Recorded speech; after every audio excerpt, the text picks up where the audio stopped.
एक गांव में हरिया नाम का किसान अपनी पत्नी के साथ रहा करता था। हरिया का एक बड़ा भाई था जिसका नाम सूर्या था। सूर्या बहुत ही चालाक था। हरिया बहुत ही गरीब था। वो जैसे तैसे अपना गुजारा करता था।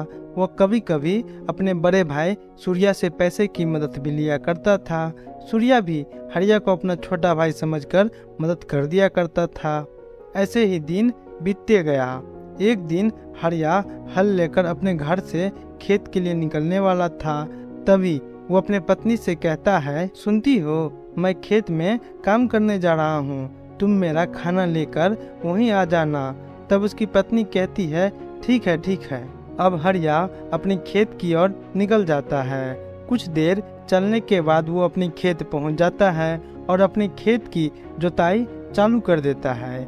कुछ देर तक खेत जोतने के बाद उसे खेत में कुछ चमकता हुआ दिखता है। वह हल छोड़कर चमकती हुई चीज के पास पहुंचता है। तब उसे वहां एक घड़ा दिखता है। वह घड़ा उठाकर अपने खेत आ जाता है और हल से खेत की जुताई करने लगता है।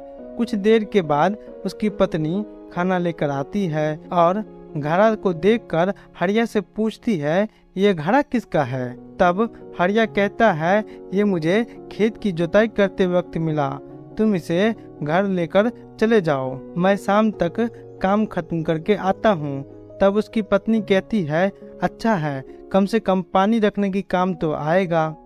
इसके बाद हरिया की पत्नी घड़ा लेकर घर की ओर निकल जाती है। हरिया की पत्नी घर पहुंचकर घड़ा में पानी रख देती है और घर के काम में लग जाती है। थोड़ी देर में घड़ा में अपने आप पानी भर जाता है और पानी घर से बाहर निकलने लगता है। घर से बाहर पानी आता देखकर हरिया की पत्नी उस कमरे में जाती है जहाँ से पानी आ रहा होता है।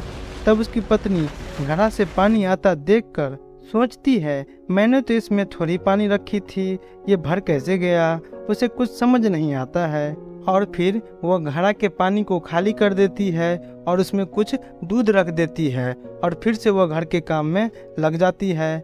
कुछ देर के बाद वह फिर उस कमरे में जाती है जहाँ घड़ा होता है और इस बार फिर से घड़ा भर चुका होता है। ये देखकर हरिया की पत्नी समझ जाती है कि ये कोई आम घड़ा नहीं है, ये कोई जादुई घड़ा है जिसमें कोई भी चीज रखने पर अपने आप बढ़ते जाता है। अब वो सारे काम छोड़कर घर में जो कुछ पैसा था वो लेकर आती है और घड़ा को फिर से खाली करके उसमें पैसा डाल देती है।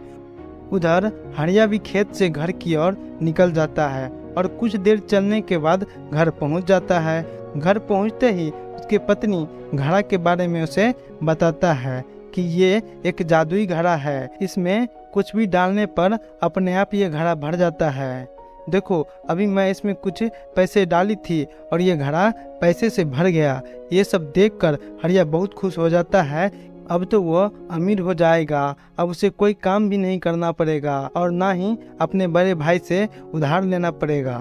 तब वो अपनी पत्नी से कहता है, सुनो, तुम मेरी बटुए में से जो पैसे हैं वो लेकर आओ। उसकी पत्नी पैसे लेकर आती है। तब हरिया घड़ा को खाली करके उसमें पैसे डाल देता है और देखते ही देखते घड़ा फिर से पैसे से भर जाता है। यह देखकर वो दोनों बहुत खुश होते हैं। ऐसे करते करते वो दोनों घर में बहुत सारा पैसा इकट्ठा कर लेते हैं।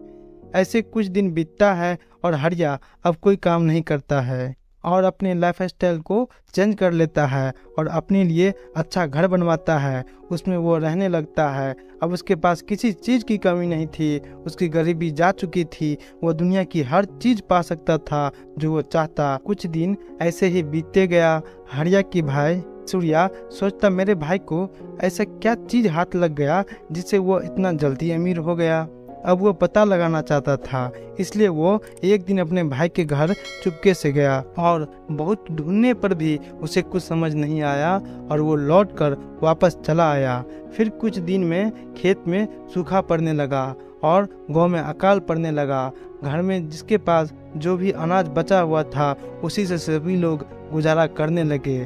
कुछ दिन में सबके घर में बचा हुआ अनाज भी खत्म होने लगा। पर हरिया के पास तो जादुई घड़ा था वो उसमें कुछ अनाज डालता और वो बहुत सारा बन जाता, जिससे उसके घर में अनाज की कोई कमी नहीं थी। एक दिन सूर्या हरिया के पास ये सोचकर जाता है कि उसने अपने छोटे भाई की काफ़ी बार मदद की है और अब उसके भाई अमीर हो गया है, उसके पास अनाज तो होगा ही, जाकर कुछ मांग लेता हूँ। और फिर चलते चलते सूर्या हरिया के घर पहुंचकर हरिया से कहता है, देखो छोटे भाई, तुम्हें तो पता ही होगा गांव में अकाल पड़ गया है, किसी के पास खाने के लिए एक दाना नहीं बचा है और तुम्हारे पास तो बहुत सारा अनाज है, क्या तुम मुझे कुछ अनाज दोगे? तब हरिया कहता है, क्यों नहीं बड़े भैया, आपने भी मेरे कठिन समय में बहुत मदद की है, आपको जितना अनाज की जरूरत है ले जाओ। इसके बाद सूर्या वहाँ से एक बोरी अनाज लेकर चल देता है और रास्ते में आते वक्त सोचता है, हरिया के पास बहुत सारा अनाज है, आज रात को मैं इसके घर फिर से जाऊंगा और इसके अमीर होने का राज पता करूंगा। अब रात को सूर्या हरिया के घर चुपके से जाता है। उसी वक्त हरिया घड़ा में कुछ अनाज डालकर बहुत सारा अनाज बना रहा होता है। ये सब सूर्या चुपके से देख लेता है और वो अब सब समझ चुका था कि हरिया के पास इतना अनाज कहाँ से आया और ये इतना जल्दी अमीर कैसे बन गया।